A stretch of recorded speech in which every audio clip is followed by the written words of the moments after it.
దెబ్బతని వాడు ఆ పరంగా కంప్లైంట్ ఇవ్వడం, కేసులు పెట్టడం జరిగింది. ఇక్కడ పాయింట్ 1, ఎవరి మీద అయితే నేను పెట్టానని వాడు చెప్తున్నారో వాళ్ళకి లేదు, ఎవరో థర్డ్ పార్టీ, అసలు సంబంధం లేనివాడు.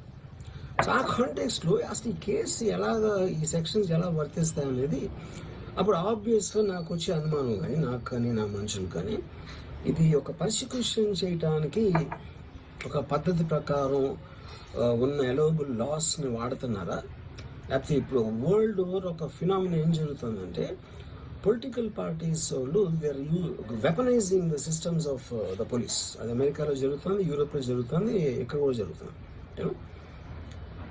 అప్పుడు నేను ఏ ఒక్క వ్యక్తిని, ఒక పోలీస్ ఆఫీసర్ని కానీ, ఒక పొలిటికల్ పర్సన్ కానీ నేను బ్లేమ్ చేయట్లా.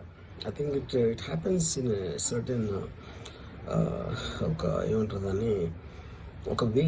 అది అందరూ కూడా ఎంతో కొంత అది చేయటానికి టెంప్టేషన్ ఉండొచ్చు, but eventually there is the law of the land which will take the final call. So అది that I completely agree, believe in that and I abide by that as a citizen. So ఇప్పుడు ఇక్కడ జరిగింది ఏంటి, నాకు ఒక notice వచ్చింది, నేను ఒక రిప్లై ఇచ్చాను, ఫలానా చోట ఫలానా తారీఖు నేను వస్తాను.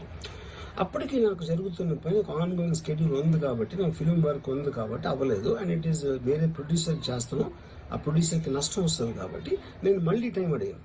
ఇదేంటి కేసు, ఇదేం అర్జెంట్ కేసు అంటే 1 year తర్వాత ట్వీట్ చూసిన అతనికి 1 weekలో అన్నీ అయిపోవాలనేది ఏమన్నా మీనింగ్ ఉంటుంది అసలు దానికి? So which basically means it is being done for purposes other than the urgency of the case. If urgency of the case and మీరు మర్డర్